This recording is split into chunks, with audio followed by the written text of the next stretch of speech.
Bon, je sais, vous êtes fatigués, c'est la fin de ce congrès, ça a été 3 jours intenses, et c'est pour cette raison qu'on vous a peut-être gardé le meilleur pour cette dernière partie. Tout à l'heure, on va voir les discours officiels, mais avant cela, les trophées de l'innovation. Qu'est-ce que c'est que ça, les trophées de l'innovation? Et merci de prendre place, s'il vous plaît, assez rapidement. Vous vous en souvenez, si vous étiez avec nous l'année dernière à Strasbourg, c'est une façon finalement de souligner l'esprit d'initiative, la créativité des organismes HLM. Ces trophées récompensent effectivement les projets à travers plusieurs catégories d'innovation: innovation sociale, innovation technique, innovation locale et économique, et puis une nouvelle catégorie cette année, l'innovation architecturale. 4 trophées donc, plus un coup de cœur parrainé par la Banque des Territoires du groupe Caisse des Dépôts. Alors, pour vous expliquer, un processus de sélection a eu lieu et vous allez devoir arbitrer, vous, avec vos téléphones, entre 12 finalistes qui vont défiler devant vous. Alors, ces 12 finalistes, et j'en appelle à votre plus grande bienveillance et ne pas ménager vos encouragements, d'abord parce que leurs projets sont formidables, et puis deuxièmement, parce qu'il faut se mettre à leur place. Vous êtes quand même très impressionnants, vous êtes nombreux, cette scène et cette salle, elles sont grandes, il faut donc vraiment les encourager. Un petit mot d'explication, comment ça va se passer? Ils vont avoir 3 minutes pour défendre leur projet, 3 minutes sur cette scène, et quand je dis 3 minutes, ce n'est pas une seconde de plus, parce qu'au bout de 3 minutes, ils entendront ceci. Le gong, et on coupera leur micro, et puis voilà, advienne que pourra. Alors, c'est vous qui allez donc devoir les départager ensuite. Vous pouvez noter, si ce n'est pas déjà fait, enregistrer ça sur vos téléphones portables. Le numéro de téléphone, c'est le même pour voter, 07 57 91 19 71. Je répète, 07 57 91 19 71. N'oubliez pas non plus le hashtag Congrès HLM. Vous pouvez tweeter, retweeter. On compte sur vous et nos community managers comptent sur vous pour faire exploser les compteurs cet après-midi. Un dernier mot, ce n'est pas une médaille en chocolat que vont recevoir nos lauréats cet après-midi, mais un chèque de 5 000 € qu'ils reverseront à l'association de leur choix. Allez, 4 catégories, 3 finalistes. Vous voterez après chaque catégorie, donc 12 speeches de 3 minutes. Et on va commencer tout de suite par la catégorie 1, innovation technique. Je vous demande d'accueillir le premier candidat d'Immobilière Rhône-Alpes. Ils sont 2, Flavien Dauphin et Stéphane Gagnat. Ils nous présentent EcoTouch.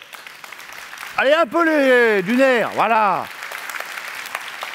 Une initiative d'habitat intelligent pour réduire la consommation d'énergie. Alors, vous allez vous mettre au centre-scène et je vous laisse les clés du camion.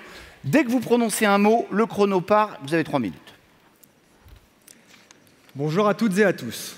La loi de transition énergétique porte sur des objectifs ambitieux de réduction de la consommation d'énergie, et notamment pour le logement. Les bailleurs sociaux ont un devoir d'exemplarité en produisant des logements performants pour réduire la facture énergétique de leurs locataires. Mais dans la réalité, suivant les habitudes de nos locataires, cette performance peut être fortement réduite. En parallèle, nous entendons tous parler de logements connectés et d'équipements intelligents au service de l'usager. Mais la technologie, il faut que ça soit simple, sinon on ne s'en sert pas. À partir de ces 2 exigences, réaliser des économies d'énergie et avoir un système simple, chez Immobilière Rhône-Alpes, nous avons sélectionné le système EcoTouch. La principale innovation d'EcoTouch, sa simplicité d'utilisation et son mode d'apprentissage automatique des habitudes sans aucune programmation. La seule action requise, c'est d'appuyer sur l'interrupteur positionné à l'entrée du logement pour indiquer ses présences et ses absences. C'est une solution capable de gérer automatiquement le chauffage, l'éclairage et certaines prises électriques dans le logement. Et tout ça d'une simple touche. Cette solution permet de gérer le chauffage du logement sans nuire au confort des habitants. Le matin, quand le locataire quitte le logement, un simple appui et le chauffage se met automatiquement en veille. Le soir, à son retour, un simple appui et le chauffage revient à la position initiale souhaitée, à la température de confort. Et au fur et à mesure de son apprentissage, le système va anticiper les heures de retour habituelles et de départ du locataire pour gérer et optimiser le chauffage. Mais ce système n'est pas qu'un thermostat intelligent. lorsque le locataire va s'absenter du logement, d'une simple touche, EcoTouch va aussi couper tous les éclairages. Plus besoin donc de vérifier si le petit dernier n'a pas oublié d'éteindre la lumière dans sa chambre. D'une simple touche, l'alimentation de certaines prises électriques repérées dans le logement sera également coupée. Il suffit de brancher certains appareils avec une veille et ils seront automatiquement coupés. EcoTouch est donc une solution pratique pour ne pas gaspiller de l'énergie inutilement et faire des économies, et tout ça d'un simple geste. Pour nos locataires les plus connectés, une application est disponible sur leur smartphone. D'une simple touche, et ils accèdent à leur consommation en kilowatts ou en euros, qui est un petit peu plus parlant, et ils accèdent à leur consommation réelle et répartie suivant ses usages. Le locataire peut se rendre compte réellement de l'impact de ses habitudes de vie sur sa facture d'énergie. Ainsi, s'il souhaite baisser la température, passer de 20 à 19 degrés, il se rendra compte réellement pour son logement l'économie attendue à la fin du mois. Nous avons installé EcoTouch sur une opération de construction de maisons individuelles près de Lyon en 2017 en chauffage individuel gaz. Certains locataires étaient tout d'abord réticents avec ce système-là, avec la peur des technologies. Mais finalement, après plusieurs consultations, ces locataires se sont rendus compte qu'ils étaient très satisfaits de ce système-là et ils s'en sont très bien appropriés. Voilà. Flavien Dauphin, Stéphane Gagna. Alors, EcoTouch, rendez-moi la télécommande. Merci beaucoup. Vous filez par là. EcoTouch, ce sont les candidats numéro 1. Vous vous souviendrez d'eux au moment de voter. On appelle tout de suite notre deuxième candidat, qui est une candidate, Mélanie Drouzet, qui nous présente une initiative d'autoconsommation énergétique collective. Elle nous vient de Gironde Habitat. Vous avez besoin de la télécommande? Oui. Alors je vous la donne. Bonjour Marseille, bonjour à tous les congressistes. Gironde Habitat, c'est 18 000 logements en gestion, plus de 36 000 personnes logées et une présence sur un tiers des communes girondines, de la métropole aux territoires ruraux, en passant par les villes moyennes. Ce que Gironde Habitat vous présente aujourd'hui, c'est une première nationale, une opération en autoconsommation collective, résidence Les Souffleurs à Bordeaux, résidence de 60 logements collectifs. Alors, c'est une innovation technique, mais c'est avant tout une innovation au service des habitants. Une nouvelle forme d'économie du partage qui s'inscrit tant dans les enjeux de la transition énergétique que de la maîtrise de la quittance globale des habitants. Alors vous allez me dire, c'est un nom barbare, mais c'est quelque chose finalement d'assez simple, l'autoconsommation collective. De l'électricité est produite sur le toit de la résidence, donc sur la base des panneaux photovoltaïques. Elle est ensuite consommée directement sur place entre plusieurs usagers. Cette consommation se fait, cette répartition se fait grâce aux compteurs électriques, à des compteurs électriques intelligents avec le concours d'Enedis, et l'énergie produite sert à alimenter tant les espaces communs de la résidence, par exemple pour le fonctionnement des ascenseurs, que les parties privatives, c'est-à-dire les 60 logements de nos locataires. Alors, ça semble tellement simple que tout le monde doit se demander mais pourquoi on ne l'a pas fait avant?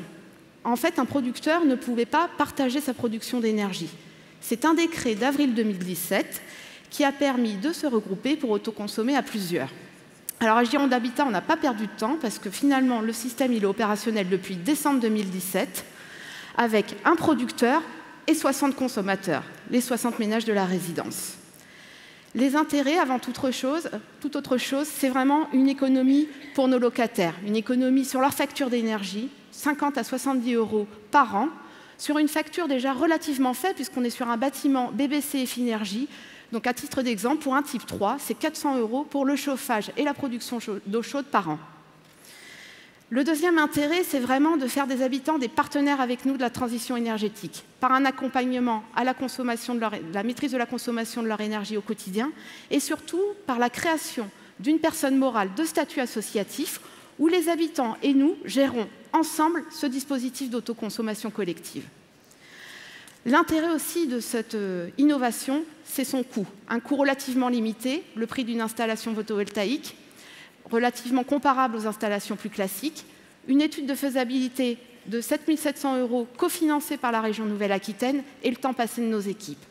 Donc l'autoconsommation collective, c'est vraiment une innovation durable, responsable, qui s'inscrit au service des habitants, avec un coût global maîtrisé et facilement reproductible. Déjà, à Gironde Habitat, d'autres projets à l'œuvre, sur le neuf, sur le patrimoine existant, sur le rural, comme sur l'urbain. Donc si vous êtes convaincu par l'autoconsommation, le bon vote, c'est Gironde Habitat. Merci beaucoup. C'est nous qui vous remercions. Par là, Mélanie Drouzet, donc, Gironde Habitat, cette initiative d'automation énergétique collective, autoconsommation. Allez, troisième candidat de Seine-Saint-Denis Habitat, Lucas Colombiès et Guillaume Ginèbre. Ils sont venus en famille. Qui nous présentent Logement solidaire, une initiative pour réduire la facture loyer des locataires. Mettez-vous au centre-scène, avancez sans haine et sans crainte. Dès que vous allez commencer à parler, le chrono va se mettre en route. Bonjour à tous. À Stein, en Seine-Saint-Denis, 8% des demandeurs de logements sociaux ne pourront jamais accéder au parc social. Nous, c'est pour ces personnes-là qu'on a lancé ce projet. Ils ne pourront pas accéder au parc social parce que l'offre est insuffisante. Il manque des logements sociaux partout, mais à Stein, il manque notamment des petits logements. Et la deuxième raison, c'est que l'offre est inadaptée. Les loyers sont trop élevés pour certains demandeurs alors qu'ils sont maîtrisés, et notamment sur les grandes typologies. Donc pour remédier à ce constat, Seine-Saint-Denis Habitat s'est associé avec l'association Action Tank Entreprises et Pauvreté et a développé le projet Le Logement Solidaire. Notre ambition, c'est d'expérimenter une méthode de pilotage de projet par le coût pour les futurs habitants qui permettrait de diminuer la quittance de 15 à 25% en comparaison d'un projet classique de construction. Alors, pour diminuer le coût du logement, au risque de décevoir certains, il n'y a pas de baguette magique. C'est en recherchant un maximum de leviers d'économie sur tous les postes possibles qu'on va atteindre une économie de l'ordre de 100 € par mois et par logement. Notre démarche est résolument participative. En premier lieu, nous avons réuni les habitants, mais aussi tous les acteurs de la conception, construction et exploitation du logement, pour identifier de façon systématique et sans tabou tous les leviers d'économie possibles. Au travers d'une dizaine d'ateliers, 170 leviers d'économie ont été identifiés sur des thèmes extrêmement variés, de l'ordre de l'architecture, les matériaux, les équipements, les labels, les espaces collectifs, les normes. Avoir des idées, c'est bien, mais l'originalité de notre démarche, c'est l'analyse de façon systématique de l'ensemble de ces leviers grâce à un outil partagé avec l'ensemble des partenaires. L'objectif de cette démarche, c'est de casser les silos qu'il faut qu'aujourd'hui, on réfléchit exclusivement, quasi, en fonction du coût d'investissement et peu en fonction des coûts d'exploitation du bailleur et encore moins des coûts d'utilisation des futurs locataires. L'objectif, c'est aussi de débusquer les fausses bonnes idées, celles qui coûtent plus cher à l'investissement pour les bailleurs et également plus cher pour les locataires sur 60 ans. Enfin, l'objectif, c'est d'avoir conscience de l'impact de nos choix de conception, d'exploitation, d'usage sur le coût pour les futurs habitants et de choisir les différents leviers qui vont permettre une économie avec les habitants et avec les professionnels. Ça peut paraître un peu technique et compliqué, mais c'est surtout un projet qui est totalement innovant. C'est totalement innovant parce qu'en travaillant sur le coût global du logement, on bouleverse la chaîne de pilotage de nos projets de construction. On la bouleverse parce que tous les choix de conception sont pris avec l'ensemble des acteurs de la chaîne du logement et en premier lieu avec les habitants. C'est aussi un projet qui est totalement innovant puisque, comme l'a dit Guillaume, on interroge 170 leviers à l'aune de leur impact sur l'acquittance des locataires. Et tous les choix de conception sont pris à l'aune de l'impact de ces leviers sur l'acquittance du locataire. C'est donc un projet qui est innovant et qui est tout à fait concret puisqu'en 2020, c'est 160 personnes qui aménageront dans un immeuble neuf à Stein avec des quittances diminuées de 15 à 25%. On compte sur votre vote pour l'équipe Le Logement Solidaire. Merci. Merci à vous, Lucas Colombiès et Guillaume Ginèbre, pour ce projet de logement solidaire. Alors maintenant, c'est à vous de jouer. Vous allez pouvoir voter. Vous prenez donc vos smartphones. Vous composez le numéro 07 57 91 19 71. Et ensuite, vous votez pour qui vous voulez. 1, 2 ou 3. Alors, je vous rappelle, le 1, c'est le projet qui était défendu par l'immobilière Rhône-Alpes, Flavien Dauphin et Stéphane Gagna, qui nous présentaient EcoTouch, une initiative d'habitat intelligent pour réduire la consommation d'énergie. Le deuxième projet, celui présenté par Gironde Habitat, cette initiative d'autoconsommation énergétique collective présentée par Mélanie Drouzet. Et puis, ces troisièmes candidats que nous venons de voir, Lucas Colombiès, Guillaume Ginèbre, de Seine-Saint-Denis Habitat, cette initiative de logement solidaire pour réduire la facture loyer des locataires. Voilà, 1, 2 ou 3, le vote est ouvert. Vous avez encore quelques secondes. Alors, on va mettre un peu de musique. C'est qu'au moment des votes, on met toujours des slows. Je ne sais pas pourquoi. Ça favorise la réflexion. Donc, vous allez nous mettre un slow bien patin.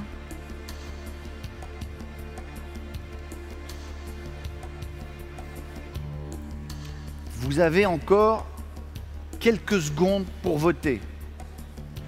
Et quand la musique va s'arrêter, ce sera fini. Il ne faudra pas... Encore 10 secondes.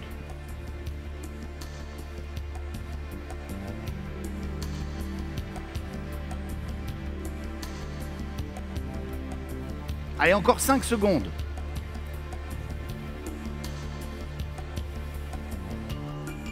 Attention. 3, 2, 1. C'est fini, c'est trop tard. On passe tout de suite à notre deuxième catégorie, la catégorie innovation sociale. Alors, l'innovation sociale, qu'est-ce que c'est? Eh bien, c'est finalement comment permettre l'amélioration du vivre ensemble et la qualité de vie, tout en mettant à contribution les habitants eux-mêmes. On va passer à nos 3 pitchs, 3 candidats. Premier candidat, on va demander à Philippe Hannequin et Jean-Michel Idiard du réseau Batigère de venir nous rejoindre sous vos applaudissements. Ils viennent nous présenter Frontball Academy, ou comment favoriser l'intégration sociale grâce à la pratique d'un nouveau sport. C'est à vous, messieurs. Bonjour à vous tous. Je suis Jean-Michel et je suis le fondateur d'une nouvelle discipline sportive, le frontball. Le frontball, c'est quoi? C'est un mur, une balle et on joue simplement avec ses 2 mains. Pour le frontball, chaque mur, aux 4 coins du monde, est une aire potentielle de jeu. Et c'est finalement de par cette simplicité que ce sport a pu se développer rapidement et est présent aujourd'hui sur 4 continents. Et pour la première fois, est présent actuellement aux Jeux Olympiques de la Jeunesse à Buenos Aires, en Argentine, cette compétition qui est organisée par le CIO. Modestement, on pourrait dire ici que le mur ne sépare plus, mais qu'il devient un lieu de rencontre autour du sport. Bonjour à tous. On a parlé d'un lieu de rencontre. Le mur est un lieu de rencontre. La rencontre que nous avons eue, Batigère et le Frontball, date d'à peu près 4 ans. Et très rapidement, nous avons été saisis, séduits par un projet ambitieux, par la caractéristique un peu start-up du Frontball, puisque finalement c'est un sport émergent. La deuxième caractéristique, c'était son caractère urbain.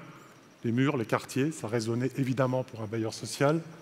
Et puis un sport également accessible à tous. Il faut une main, une balle, un mur pour jouer. Et accessible, filles et garçons, de la même manière. On a parlé de ces questions-là, je crois, hier matin.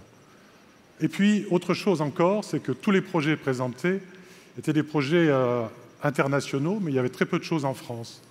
Donc on s'est dit, il y a peut-être possibilité de transposer toute cette aventure sur notre territoire et dans nos quartiers, en travaillant en tant que bailleur social sur ce projet. C'est ce que nous avons fait. On a démarré il y a 3 ans et demi, pratiquement 3 ans et demi, sur l'Île-de-France, avec 3 ESH du réseau Batigère, en développant un projet qui vise à créer des écoles de frontball, donc des animations, des sensibilisations, des stages, et création d'écoles de frontball sur un certain nombre de sites. Bien vite, bien rapidement, tout cela s'est étendu sur nos autres sites. C'est un véritable marqueur social et un véritable également accent tonique de l'animation du réseau Batigère sur l'ensemble du territoire, puisqu'aujourd'hui, 12 territoires sont concernés. 1500 enfants ont pu pratiquer le frontball sur Toulouse, sur Metz, sur Paris, en Île-de-France, etc., etc. Vraiment un projet très ambitieux. Les perspectives, c'est consolider tout ça, et c'est également le frontball 3.0. Alors, en 20 secondes, le frontball 3.0, c'est... Dès l'année prochaine, nous allons lancer un challenge national des quartiers. C'est quoi? C'est un parcours chronométré que chaque jeune pourra aménager très facilement, et ce qui va lui permettre d'enregistrer la vidéo de son parcours, la télécharger via une application digitale et ce qui va générer automatiquement un classement. Voilà. Et le parcours chronométré là. Merci en tout cas à vous deux, Philippe Hannequin, Jean-Michel Idiard du réseau Batigère pour ce Frondball. Merci à vous. Allez, on passe tout de suite au deuxième candidat de cette catégorie, présenté par Neolia à Montbéliard. Je demande à Loïc Leroy de venir me rejoindre. Loïc Leroy qui va nous présenter Big Data, une initiative pour lutter contre l'isolement des seniors. Mettez-vous bien au centre de la scène. C'est à vous quand vous voulez. Bonjour. 180 secondes, c'est court. Alors ce sera des mots-clés, des punchlines pour vous présenter notre projet de détection préventive de l'isolement des seniors. Allez, suivez-moi. Pourquoi on l'a fait?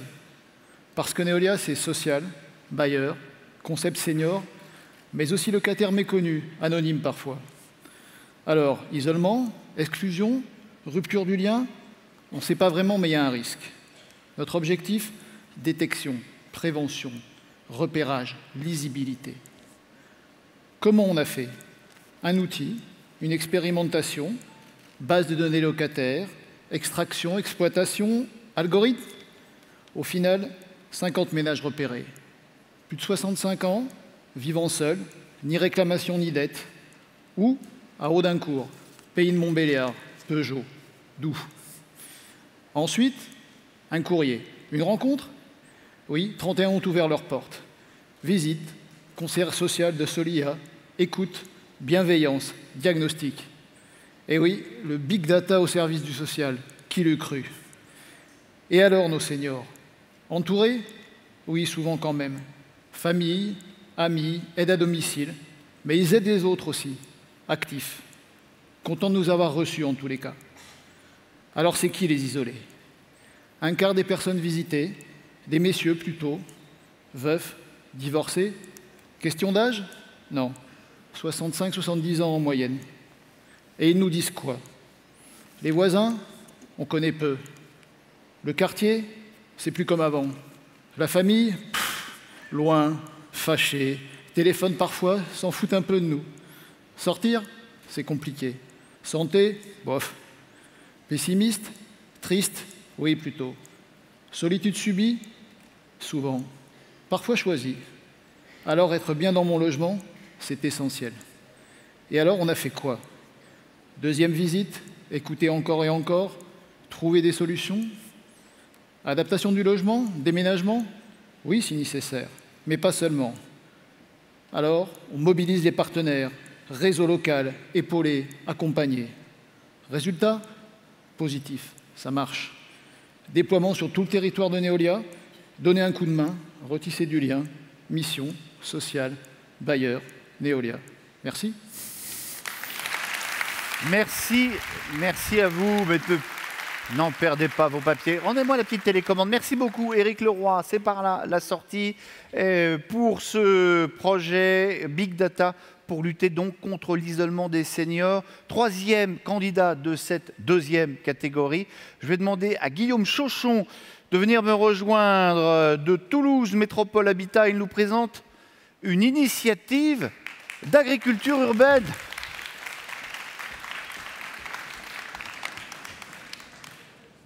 Besoin de la télécommande?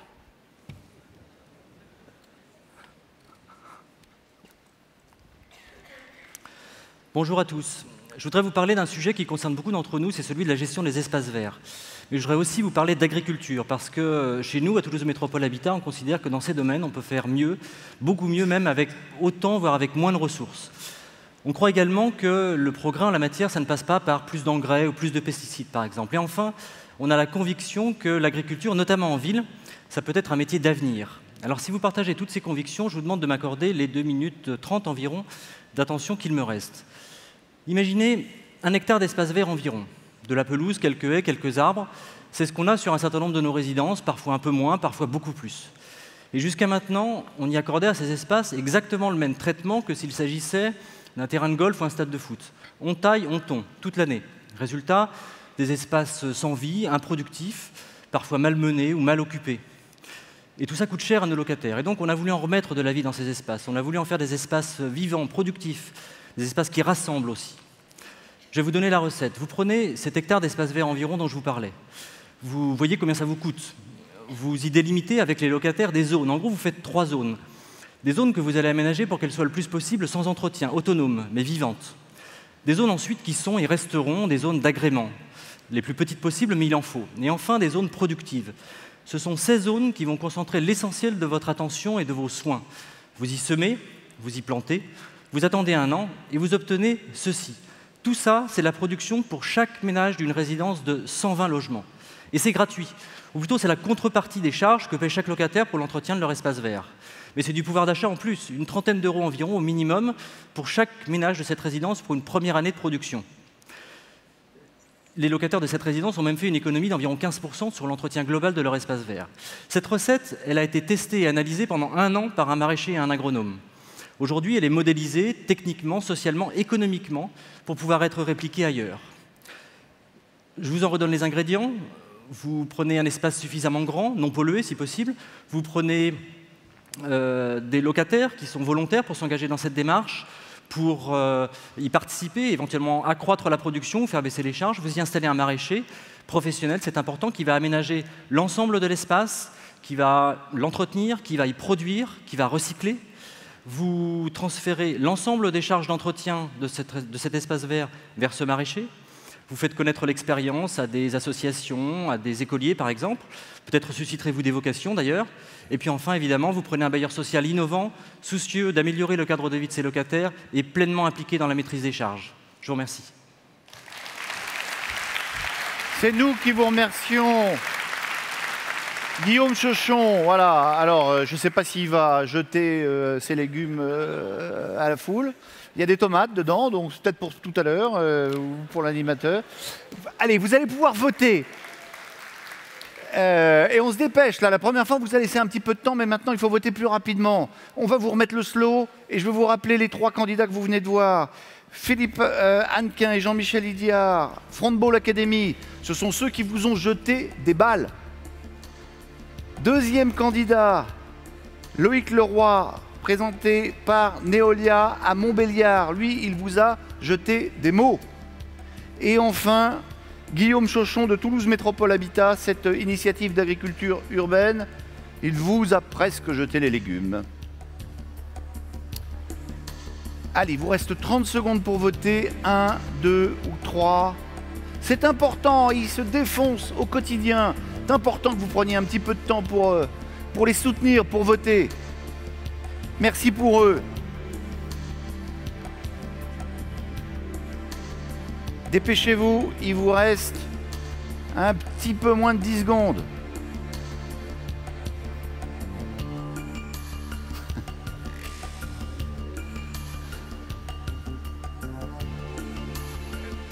« 5, 4, 3, 2, 1, fin du vote. On passe tout de suite à notre 3e catégorie, l'innovation locale et économique.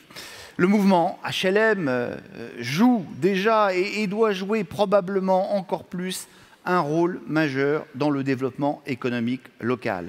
Il est donc nécessaire, évidemment, d'attirer des commerces de proximité, des petites entreprises pour maintenir l'emploi. Dans cette optique, 3 projets ont donc été sélectionnés. J'appelle tout de suite le candidat 1, Philippe Auguet, en route vers l'emploi, présenté par Habitat Hauts-de-France. Sous vos applaudissements nourris.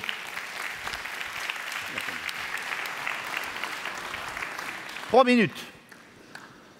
Bonjour.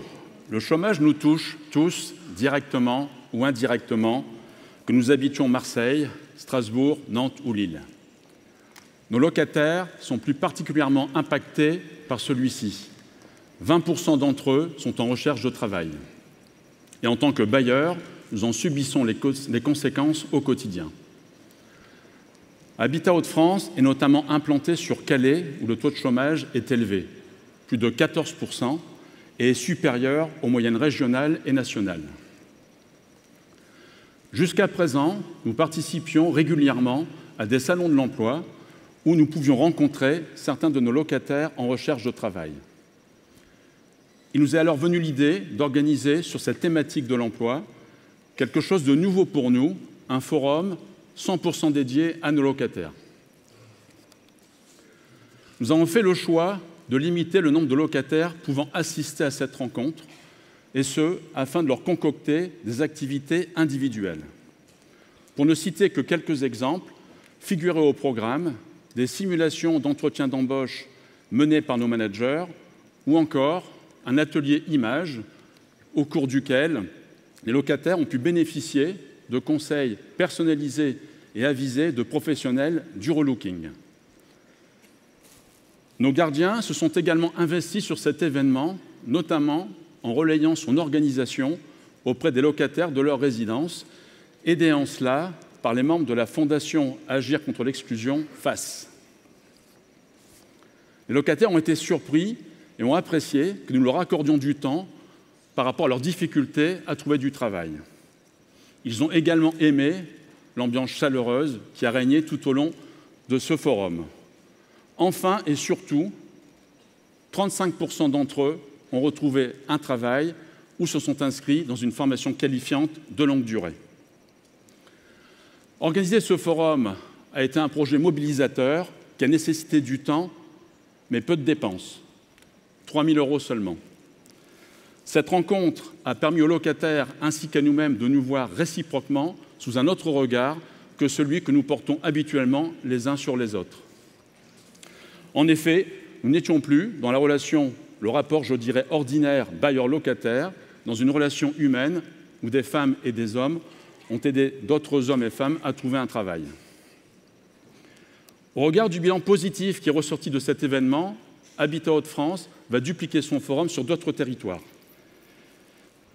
Je remercie l'Union de m'avoir permis de vous présenter aujourd'hui notre réalisation, non pas pour qu'elle serve d'exemple, mais qu'elle soit partagée et peut-être, qui sait, parmi vous, certains auront envie d'organiser une telle manifestation. Merci pour votre attention. C'est nous qui vous remercions, Philippe Auguet. Rendez-moi. Ah, vous m'avez pas de. C'est moi qui l'ai gardé. Merci beaucoup, Philippe Auguet. Donc, en route vers l'emploi, Habitat Hauts-de-France, ces ateliers personnalisés de coaching pour les chômeurs. Candidat numéro 2, c'est le régional de l'étape présenté par Habitat Marseille-Provence. Sirius Prévalon, c'est le nom de cette initiative. Entrez, Patrick Palovani, entrez, n'ayez pas peur. Nom de cette initiative dont le but est de valoriser les éco-comportements et l'économie circulaire avec une monnaie électronique vertueuse. Avez-vous besoin de la télécommande? Pas du tout. Eh bien, je la garde pour moi. Vous avez 3 minutes. Bonsoir. Et si une innovation numérique rendait l'économie solidaire concrète pour tous? S'inscrivez dans la protection de la planète. Mettez enfin le virtuel au service du réel. Permettez tout simplement d'augmenter le reste à vivre de nos habitants. C'est toute l'ambition que l'on veut donner à notre projet de Smart Nudge Money. Waouh, qu'est-ce donc? C'est d'abord une monnaie qui, comme toute monnaie, est un outil d'échange de biens et de services entre personnes. C'est une réserve de valeur convertible à tout moment en euros sonnants et trébuchants. Elle est nudge, car elle fonctionne comme une incitation comportementale douce et non culpabilisante. En cela, elle s'appuie sur les travaux du prix Nobel d'économie Richard Thaler. Afin d'amener chaque citoyen à faire les bons choix, pour lui, mais aussi pour les autres, enfin pour l'environnement de la planète, c'est donc une monnaie verte. Cette monnaie verte électronique est enfin smart, elle est intelligente. C'est à la fois une application mobile sur smartphone que chacun peut utiliser et un réseau ouvert aux entreprises partenaires dans le domaine du transport, de la mobilité, de l'énergie, de la qualité de l'air, de la propreté, de la santé et de l'alimentation. Ce système ouvert permet ainsi à toutes les entreprises innovantes de développer des activités dans l'intérêt de nos locataires à travers le cadre de l'économie solidaire. Quelques exemples. Je fais du tri sélectif, je jette mes bouteilles dans un conteneur, je gagne de la monnaie verte. Je fais un accompagnement pédibus pour des enfants, je gagne de la monnaie verte. Je vais chez mon coiffeur qui est labellisé, je le paie en monnaie verte parce qu'il est écologique. des exemples de cet ordre. Dès 2019, les habitants du quartier de Frévalon, représentant 1400 logements, pourront être utilisateurs de cette monnaie, grâce au partenariat avec des start-up locales et des entreprises nationales. Cela permettra à chaque foyer de gagner 240 € de monnaie verte par an. Mieux consommer, en consommant moins d'énergie, par ces éco-gestes, permet ainsi un gain de pouvoir d'achat. Ce projet s'inscrit enfin dans une approche d'un système vertueux qui conjugue rénovation urbaine de grande ampleur, quartier zéro carbone avec plus de 6 000 m² de panneaux photovoltaïques. Ce sera le premier quartier de France porteur de ce message d'incitation comportementale, une première qui inscrira ce quartier au fort potentiel de réussite dans la construction d'un avenir attaché à un environnement de qualité. Merci à vous, Patrick Padovani, Sirius Frévalon.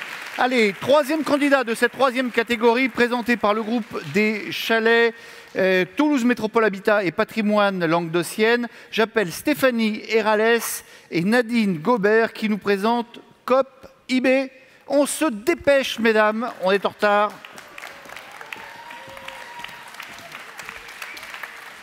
3 minutes. On est venu vous raconter une histoire de coopération entre organismes d'HLM, l'histoire de COP IB. Shabadabada. On aurait aimé vous parler d'une histoire d'amitié. À minima, une histoire d'amitié entre 3 acteurs de quartier. Pas n'importe quel quartier. Un quartier prioritaire dit sensible. Le quartier Le Mirail à Toulouse. Ça veut dire miroir en occitan. Un quartier sensible. Une histoire d'amitié. Entre 3 acteurs, pas n'importe quels acteurs, 3 bailleurs, Patrimoine SA, Les Chalets et Toulouse Métropole Habitat. La réalité est plus cruelle, moins consensuelle. Face à la tension, aux malhonnêtes intentions, à la violence de la situation. Notre histoire, c'est une histoire de bon sens, pas une histoire de bons sentiments. Pour défendre le cadre de vie de nos habitants et l'implication de nos équipes, toujours présentes, toujours devant. Pour lutter contre le sentiment d'abandon, pour rendre encore plus lisibles nos actions. Nous avons investi, pas seulement dans la voirie et le béton, nous avons investi dans la coopération. Parce qu'à plusieurs, on est plus fort, parce que reculer nous donnera tort. Parce qu'il faudra beaucoup de temps, de patience, de courage, d'énergie, mais d'argent aussi. Parce que nous le devons à nos habitants. Alors un écrivain public, 2 nuits des comptes, 3 marchés des créatrices, 4 cafés des habitants et plein d'autres choses encore. Pour retisser du lien, pour redonner de la confiance, pour de l'intelligence collective.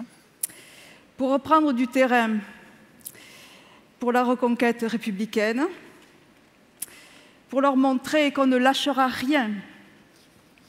Pour leur montrer aussi que nous savons réhabiliter et construire, mais que nous savons aussi agir pour faire le pari de la convivialité, de la solidarité, face à ces situations de non-qualité, pour gagner la partie en toute légitimité.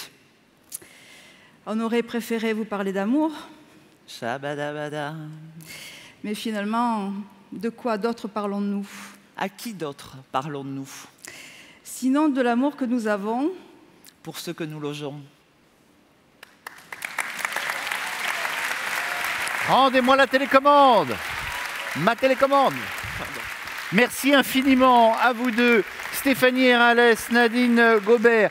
Tous à vos téléphones, c'est le moment de voter pour cette troisième catégorie. Je vous rappelle les 3 candidats que vous venez de voir. Le premier, En route vers l'emploi, présenté par Habitat Hauts-de-France et Philippe Auguet. Ce sont ces ateliers personnalisés, ce coaching organisé pour aider les locataires à retrouver un emploi.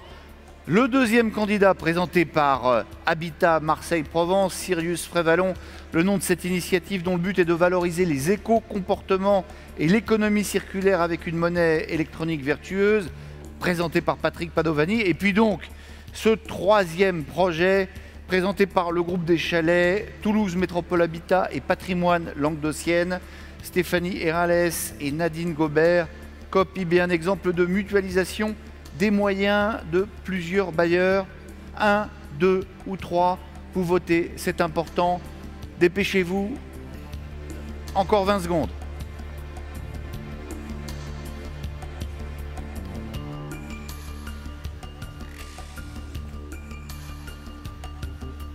Allez, 10 secondes, dépêchez-vous. 1, 2 ou 3.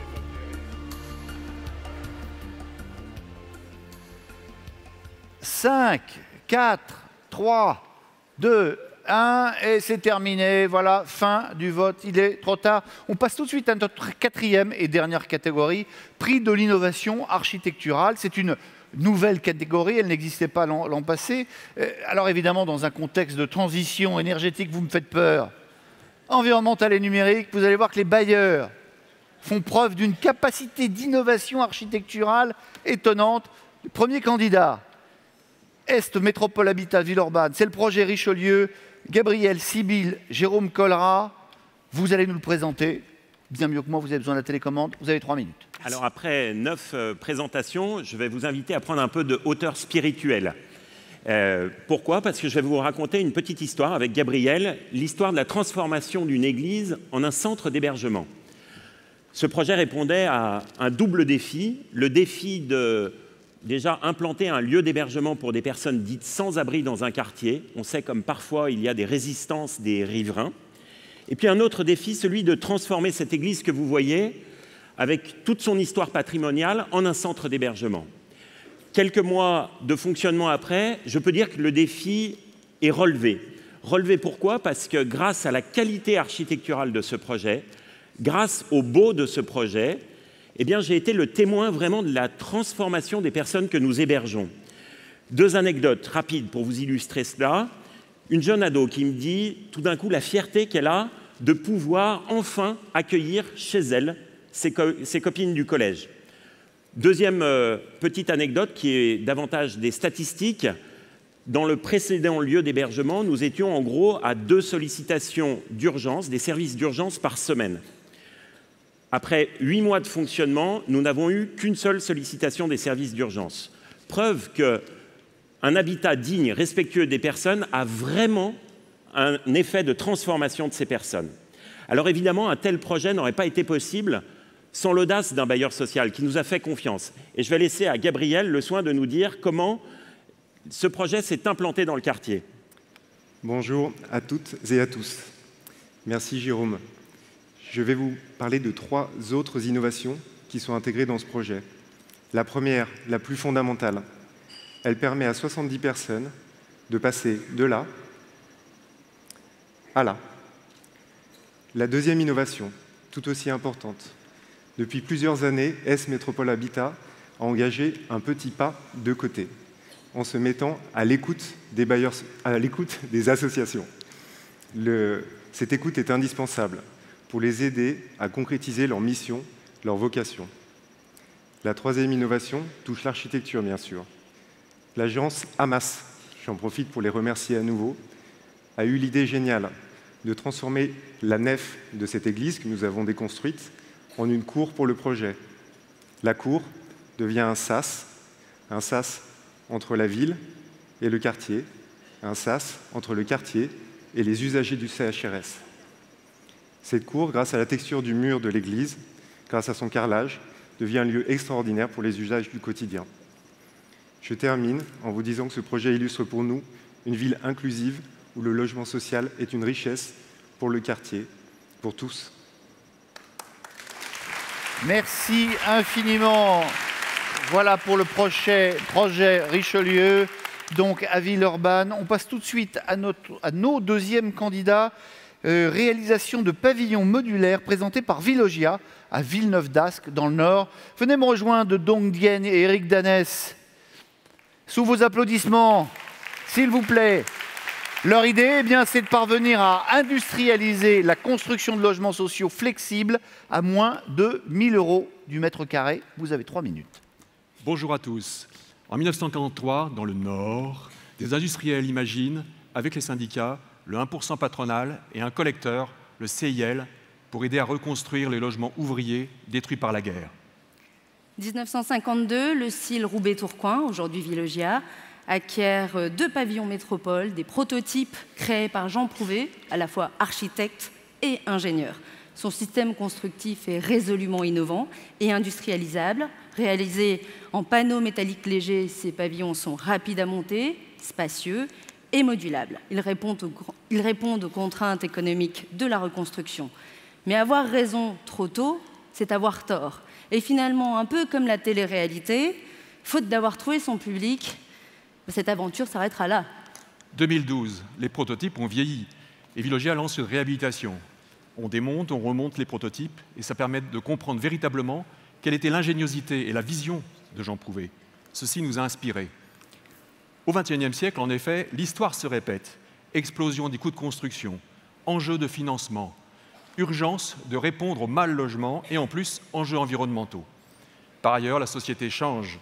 Nos vies sont de moins en moins sédentaires et la composition des ménages évolue. En même temps, le bricolage et le do-it-yourself deviennent des incontournables. En 2016, inspiré par ces enjeux, Villogia se lance dans la R&D et décide de construire des pavillons nouvelle génération. Nous réalisons donc 2 protos de logements, un en kit évidemment, un en rez-de-chaussée plein pied, le deuxième en R+1. L'objectif, c'est de lancer une production de masse et de les commercialiser en accession abordable ou bien en locatif. Les points forts de ces kits. 1. La main-d'œuvre est réduite, 3 personnes seulement. 2. La durée de chantier est courte, puisque 10 jours suffisent pour réaliser le clos couvert sans engin de levage. 3. La modularité est absolue.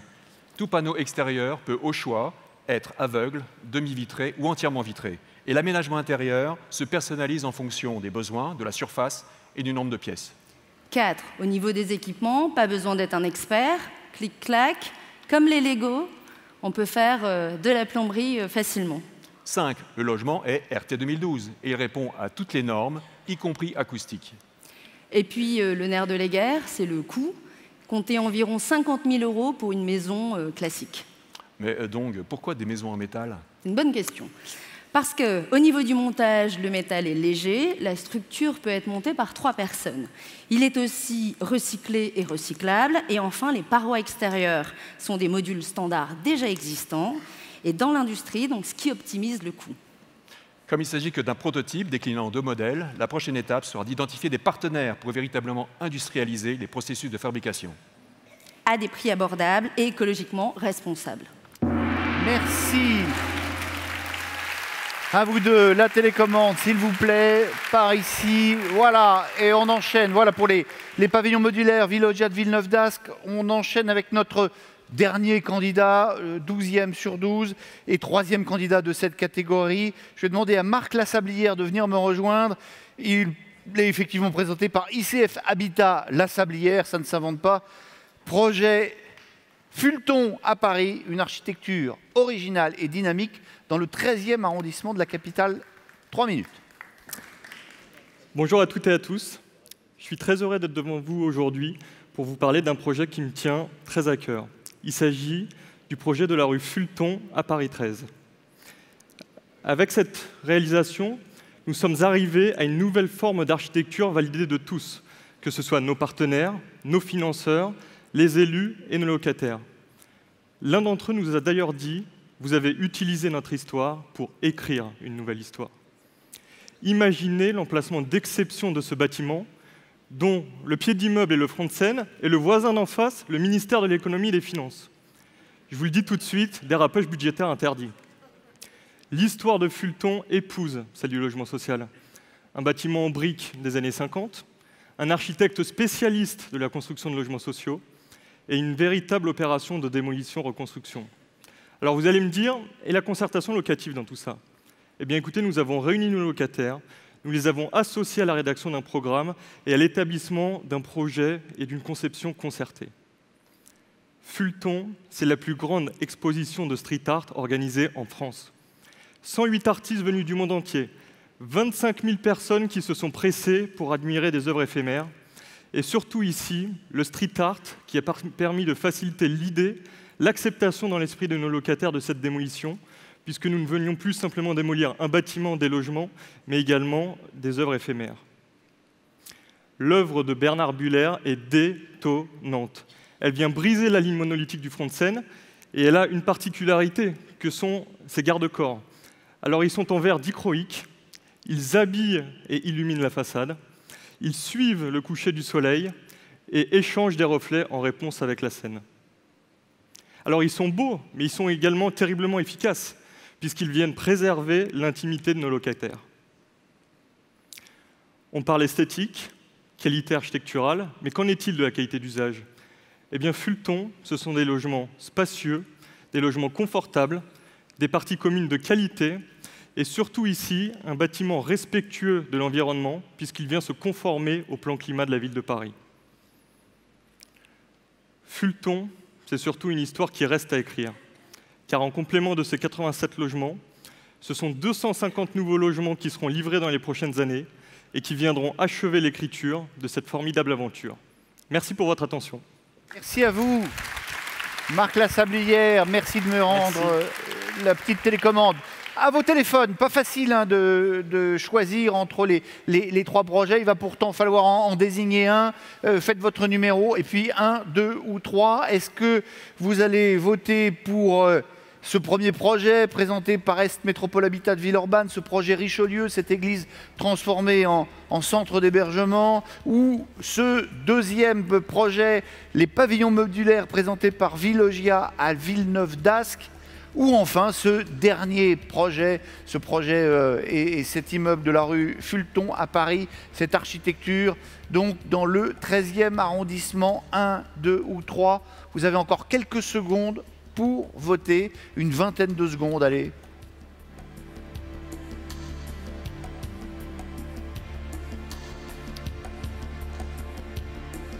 Allez, encore 10 secondes. 1, 2 ou 3. 5, 4, 3, 2, 1. Le vote est clos. Le vote est clos. Et on va pouvoir tout de suite passer à la remise des prix. Je vais tout de suite appeler Isabelle Betta de GRDF qui va venir remettre Isabelle Bétan, j'ai dit Isabelle Betta, Isabelle Bétan de GRDF qui va venir remettre le premier prix. Je suis désolé, alors là, voilà, absolument désolé. Un petit mot peut-être pour nous expliquer, venez. Merci de la rectification. Je suis absolument navré. Bonjour à tous. Voilà. Alors, donc, avant de dévoiler l'heureux gagnant de ce trophée Innovation Technique, je tenais d'abord à remercier et puis féliciter les 3 finalistes pour la qualité de leurs prestations, tant sur la forme que sur le fond, bien évidemment. Et puis vous dire peut-être quelques mots sur ce qui nous motive à GRDF à parrainer cette innovation technique. Alors, en tant que gestionnaire du réseau de distribution, avec un réseau qui appartient aux collectivités territoriales, nous avons, comme le monde HLM, une mission de service public et donc une responsabilité d'accompagner la transition écologique. Alors, pour nous, la transition écologique, comme pour vous, hein, c'est aller vers un habitat plus performant en énergie, plus sobre en carbone et de plus en plus connecté. Et donc, nous encourageons l'innovation sur ces 3 objets avec nos clients, nos partenaires industriels et puis des startups du numérique. Nous avons un objectif complémentaire fort aussi à GRDF, c'est que le gaz demain consommé par le logement soit d'origine renouvelable, produit principalement à partir des déchets agricoles. Et nous visons en 2030 30% de gaz vert dans le réseau. Eh bien, merci beaucoup. Vous allez nous donner le nom du lauréat. Je vais vous tenir le micro pendant que vous ouvrez l'enveloppe. Ça, c'est toujours... Parce qu'en plus, ils l'ont bien fermé. Hein. Le gagnant est Gironde Habitat.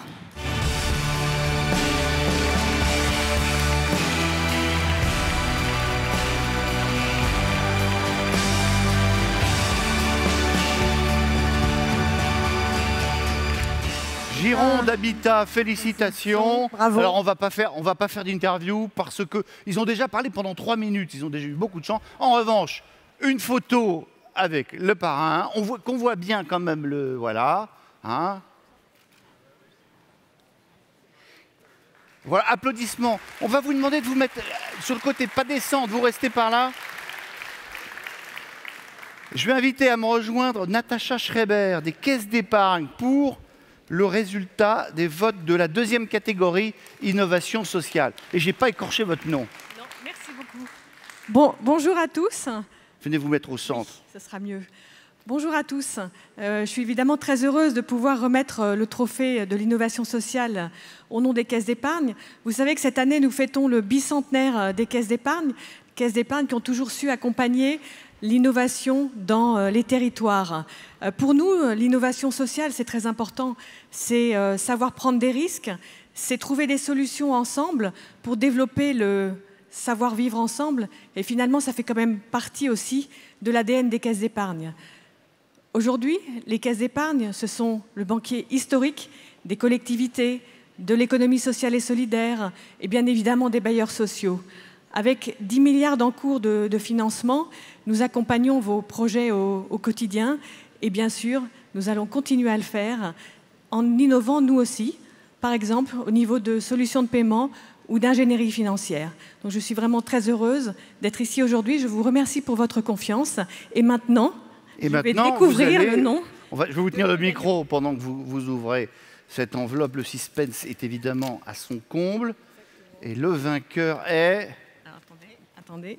Alors, le vainqueur est, et merci aux deux autres candidats d'avoir été très performants, c'est Toulouse Métropole Habitat avec l'agriculture urbaine.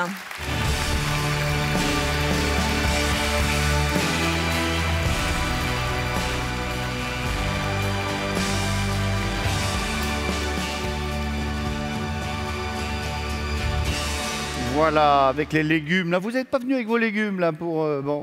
Merci infiniment. Vous partez pas trop loin parce qu'on va faire une photo. Mettez-vous dans un petit coin. Là, on va faire une photo de groupe après. J'appelle tout de suite Philippe Ménigoz d'Arkea qui a l'honneur de venir remettre le 3e prix. Bonjour Philippe Ménigoz, venez vous installer, nous expliquer un petit peu quel plaisir vous allez avoir à remettre ce prix. Pas plus loin là. Pas plus loin, je me mets bien au centre. Bonjour à Innovation à toutes, locale et économique. Oui, quel plaisir, c'est le mot au nom du groupe Arkea d'être le partenaire pour la 2e année sur un prix ô combien évident, parce que logement et développement économique local, c'est tellement évident pour nous, pour vous, que j'en dirai pas plus. Vous voyez, je respecte le pitch très court. Je voulais vous dire, ça a été très très dur. Et j'ai une petite pensée et un pincement au cœur parce que tout au long du trophée et des jurys, on a éliminé des tas d'équipes qui se sont investies et j'ai conscience de l'investissement de toutes et tous sur le terrain.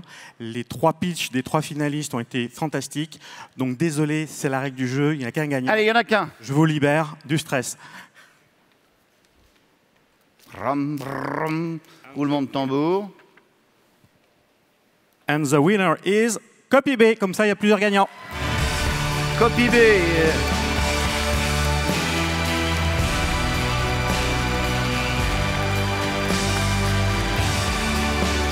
Allez, donne-moi le micro. Mettez-vous bien au centre scène pour les photos. Bravo, félicitations. Alors attendez, on va faire ça bien parce que voyez, faut pas vous mettez-vous dans la lumière pour les photographes, voyez, voilà.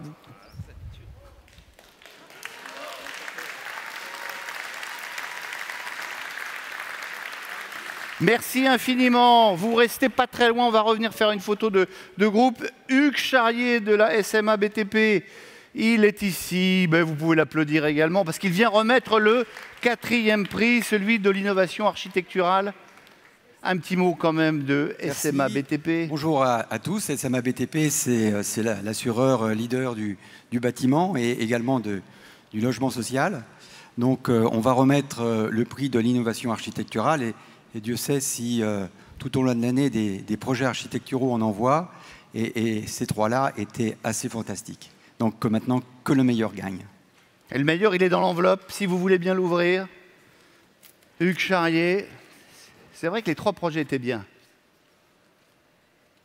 Vilogia, Maison Métropole, Évolution, Jean Prouvé, revisité.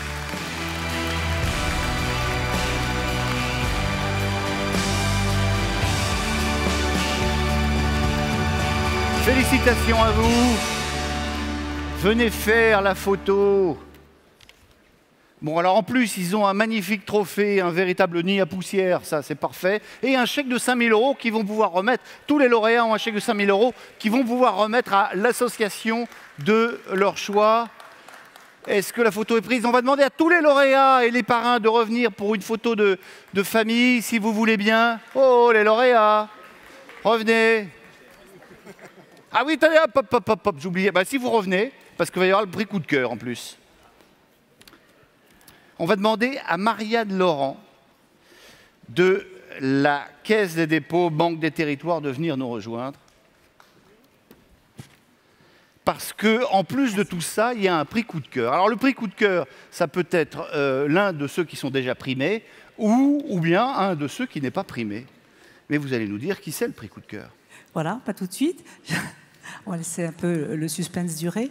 Donc, je suis très contente au nom de la Banque des territoires de la Caisse des dépôts de remettre pour la deuxième année le prix coup de cœur.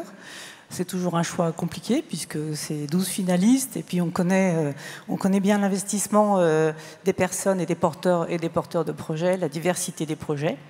Donc cette année, nous avons décidé de récompenser le projet le Big Data contre l'isolement des seniors de la société Neolia. Eh bien, félicitations.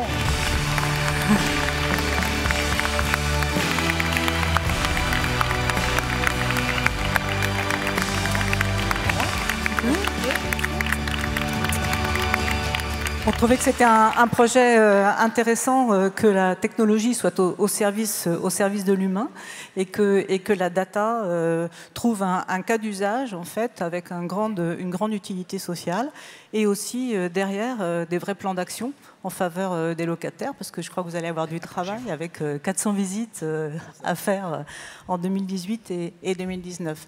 Et donc, vous véhiculez, comme nous tous, au service du logement social, en fait, ces valeurs de lutte contre la fracture sociale et territoriale pour ce qui concerne notre institution. Voilà. Eh bien, merci à la Caisse des dépôts pour ce prix coup de cœur. Attendez, regardez, resserrez-vous bien, que les photographes puissent tous vous avoir. Est-ce que ça fonctionne bien? Est-ce que vous les avez tous? Voilà, et que je n'entende pas dire qu'ils ont des têtes de vainqueurs, ce sont des vainqueurs, voilà. Merci infiniment et applaudissements à tous les 12 projets.